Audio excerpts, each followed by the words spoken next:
اب یہ جو 17 نمبر آیت ہے نا جی سورۃ المائدہ کی، بڑی تگڑی اور بڑی ڈاڈھی قسم دی لینگویج یوز ہوئی ہے جو پاکستان کی ڈاکٹرن میں گستاخانہ ہے. ایک نبی کے بارے میں اس طرح کی گفتگو. اب ان کے پاس پلی ہے کہ اللہ کر سکتا ہے، آپ نہیں کر سکتے. ہم کہتے ہیں آپ اور اللہ یہ معاملہ تو چھوڑیں، یہ جو لینگویج ہے آپ نے لوگوں کو ڈاکٹرن پڑھائی ہوئی تھی، اس میں تو آپ چھوٹی چھوٹی بات کو توہین رسالت کہہ دیتے ہیں. یہاں عیسیٰ ابن مریم کو جس طریقے سے اللہ نے اس پورے معاملے میں ایڈریس کیا ہے، ان کی شخصیت کو، آپ سے پوچھ کے یہ کتاب نازل ہوتی تو یہ توہین امیز الفاظ جو آپ کی ڈاکٹرن میں یہ کبھی نہ ہوتے. لقد کفر الذین قالوا ان اللہ هو المسیح ابن مریم، بے شک وہ لوگ کفر کر رہے ہیں کہ جو یہ کہہ رہے ہیں کہ اللہ ہی عیسیٰ ابن مریم ہے. عیسیٰ ابن مریم دراصل اللہ ہی ہے. یعنی اس زمانے میں جیکوبائٹس کا یہ عقیدہ تھا، آج کل پروٹیسٹنٹ کا، یعنی اللہ اور عیسیٰ ایک ہی ہیں. عیسیٰ ابن مریم گویا کہ اللہ زمین پہ اتر آیا انسانی شکل میں، والعیاذ باللہ تعالی. اللہ نے کہا یہ کھلا کفر ہے. اچھا، کافروں کو تو اتنا کہہ دیا کہ کرسچنز کو، اپنے نبی کو کہا کہ اب ان کو آپ نے یہ جواب دینا ہے. جب نبی کو کہا جائے کہ آپ نے کافروں کے برے عقیدے کا اس طریقے سے جواب دینا ہے، اس کا کیا مطلب ہے؟ کہ نبی کے ماننے والوں نے بھی اسی طریقے سے مخالفین کو جواب دینا ہے. یہ تو نہیں ہے کہ نبی کے ماننے والوں نے اپنا طریقہ خود ایجاد کرنا ہے. ہمارے ہادی، منجی، رہنما، راہبر، استاد کون ہے؟ اللہ کے محبوب صلی اللہ علیہ وآلہ وسلم. اللہ کے نبی کو جو طریقہ سکھایا جائے گا کہ آپ نے عیسائیوں کو اس طرح سمجھانا ہے، تو امتیوں نے بھی ویسے ہی سمجھانا ہے. یا آپ کہیں کہ امتی کو وڈے عاشق نے، انہاں کو بہتا کو سمجھداری ہے جڑی اللہ اور دے نبی کو کوئی نہیں. اور سنو کیا سمجھایا، قل فمن یملک من اللہ شیئا، اے نبی ان سے کہو اگر تم کہہ رہے ہو نا کہ عیسیٰ ابن مریم اللہ ہے، تو بتاؤ کہ اللہ کا کوئی کیا بگاڑ لے گا؟ اللہ کے خلاف کون قدرت رکھتا ہے؟ ان اراد ان یہلک المسیح ابن مریم، کہ اگر اللہ ارادہ کرے کہ عیسیٰ ابن مریم کو ہلاک کر دے، شہید نہیں، وفات شریف نہیں، وصال شریف نہیں، ہلاک شریف، تہاڈی نظر گستاخ شریف. وَأُمَّهُ، اور ان کی ماں کو، وَمَن فِي الْأَرْضِ جَمِيعًا، اور جتنے زمین میں آباد ہیں. اب جتنے میں تو سارے ہی نبی آ گئے، کم از کم نبی علیہ السلام کے زمانے میں تو یہ بات ہو رہی ہے، تو آپ اور آپ کے سارے ذاتی بھی آ گئے کہ اگر اللہ ارادہ کرے عیسیٰ کو، اس کی ماں کو اور سب کو ہلاک کر دے. اگر رکے جی آپ نے نبی علیہ السلام اور صحابہ کا خود سے بیچ میں داخل کر دیا جی. آیت بھی ہے جی، قل ارائیتم ان اہلکنی اللہ ومن معی او رحمنا فمن یجیر الکافرین من عذاب علیم. سورۃ الملک. اے نبی تم فرماؤ اگر اللہ مجھے اور میرے ساتھیوں کو ہلاک کر لے، وہاں بھی ہلاک کا لفظ ہے، تو بتاؤ کافر کس زوم میں ہیں، ان کو اللہ کے عذاب سے کون بچائے گا؟ ہم تو خود ڈرتے ہیں کہ ہم نہ پکڑے جائیں اللہ کی نافرمانی کرنے کے سبب. بالفرض سمجھانے کے لیے جو قرآن میں 3 دفعہ ہے، سورۃ الانعام میں، سورہ یونس میں اور سورہ الزمر میں. قل انی اخاف ان عصیت ربی عذاب یوم عظیم. اے نبی تم فرماؤ کہ بالفرض اگر میں اپنے رب کی نافرمانی کروں تو میں بھی ڈرتا ہوں اس بات سے کہ بڑے دن کا عذاب مجھے بھی آ پکڑے گا. سر قرآن تو پھر یہی ہے جی. قرآن وہ اس کے لیے، ویسے ڈاکٹر سراج صاحب ایک جملہ بولتے تھے، ڈاکٹر سراج صاحب ان کے فتووں سے اس لیے بچ گئے ہیں کہ ان کی دعوت کی وجہ سے ان کے کسی فرقے کو نقصان کوئی نہیں ہوا، ورنہ جو وہ لینگویج یوز کرتے تھے نا، وہ اگر آج میں استعمال کروں نا تو یہ میرے کلپ کاٹیں گے. لیکن ہم تو کرتے ہیں کٹ لو جو کرنا ہے. تو آڈے ہوتے میں جڑا چشتی رسولہ اور اشرفی رسولہ چھوڑتا ہے نا، تسی قیامت تک تہاڈا لگ سیدھا نہیں ہو سکتا.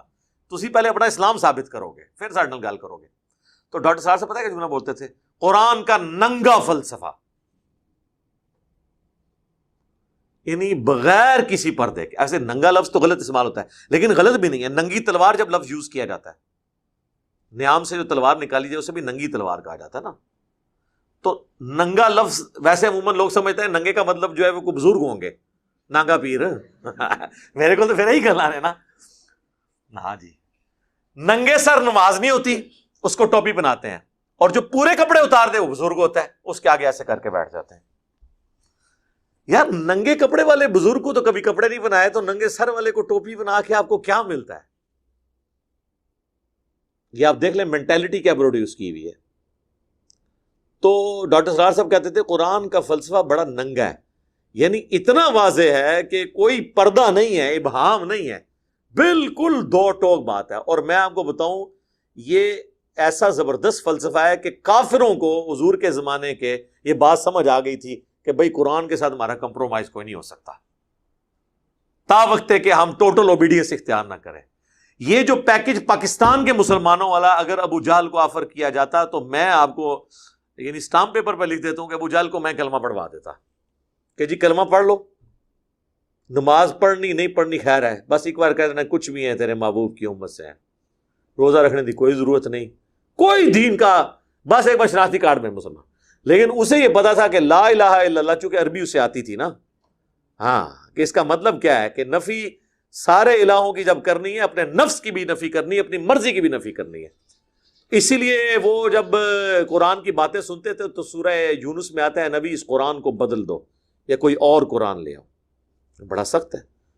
تو اللہ نے فرمایا نبی تم فرماؤ مجھے تو کوئی اختیار نہیں کہ میں اسے بدل دوں، میں تو خود پابند ہوں اس وحی کا جو میری طرف کی جاتی ہے.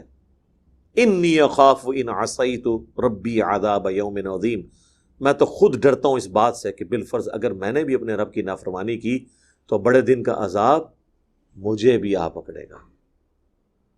سورۃ الاحقاف میں اے نبی تم فرماؤ میں کوئی نویکلا رسول نہیں ہوں، مجھ سے پہلے بھی رسول آئے، مجھے تو خود نہیں پتا کہ خود میرے ساتھ کیا کیا جائے گا. اس لیول تک جا کے سمجھایا گیا.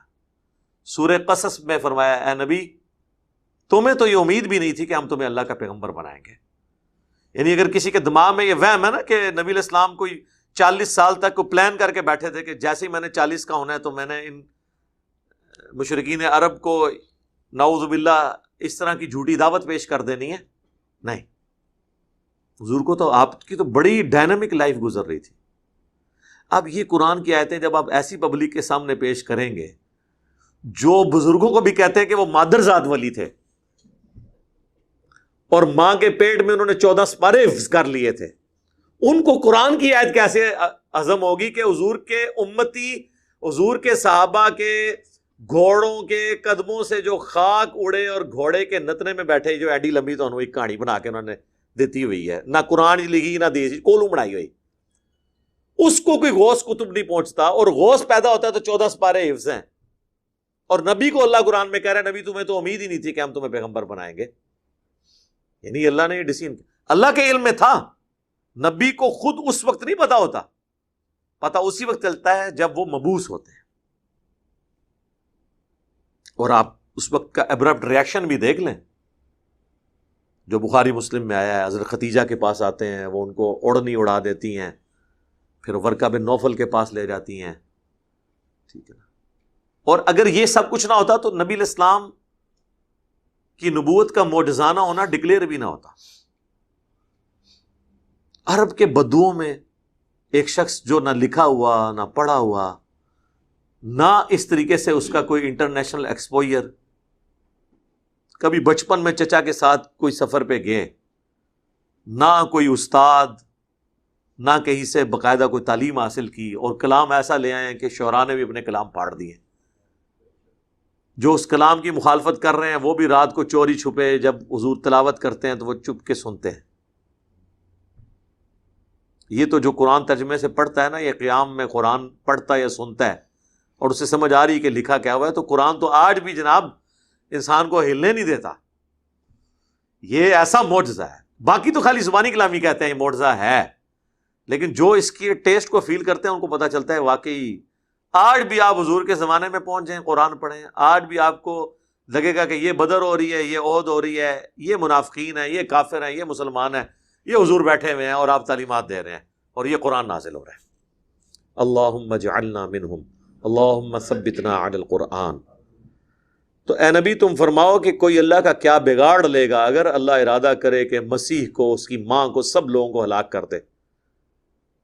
وَلِلَّهِ مُلْكُ السَّمَاوَاتِ وَالْأَرْضِ، اور ساری بادشاہت آسمانوں اور زمین کی، وما بینہما، اور جو کچھ ان کے درمیان ہے، مینز پوری یونیورس۔ لٹریچر کی زبان میں ایسے ہی کہا جائے گا، آسمان، زمین اور جو کچھ اس کے درمیان ہے، تو ہر چیز کور ہوگی نا، کیونکہ ہماری حد جو ہے وہ آسمان ہی ہے۔ جتنی گلیکسیز ہیں، جتنے سٹارز ہیں، وہ اس آسمان کے نیچے نیچے ہیں۔ اور جب کہا جائے کہ زمین، میریکل پلانٹ ارتھ، اور آسمان اور اس کے درمیان جو کچھ ہے، اس کا مالک اللہ، یعنی پوری کائنات کا، یعنی جتنی ہمیں کائنات نظر آ رہی ہے۔ یخلق ما یشاء، وہ جو چاہتا ہے پیدا کرتا ہے۔ واللہ علی کل شیء قدیر، اللہ تعالیٰ ہر چیز پر قادر ہے، یعنی وہ جو چاہتا ہے پیدا کرتا ہے۔ جیسس کرائسٹ کو بھی اس نے پیدا کر دیا جس طرح باقی چیزیں پیدا کی ہیں۔ ان کا بغیر باپ کے پیدا ہو جانا یہ نہیں ہے کہ وہ اللہ ہیں، ماں تو تھی۔ حضرت آدم کے تو نہ ماں تھی نہ باپ، ان کو تو تم بھی اللہ کا بندہ مان رہے ہو، تو حضرت عیسیٰ ابن مریم کو کیوں تم کلیم کر رہے ہو کہ وہ اللہ ہیں یا اللہ کے بیٹے ہیں؟ اللہ پیدا کرتا ہے، اس کی مرضی، جس کو جس طریقے سے مرضی پیدا کرتا ہے۔ اللہ کی ایک مخلوق ہے۔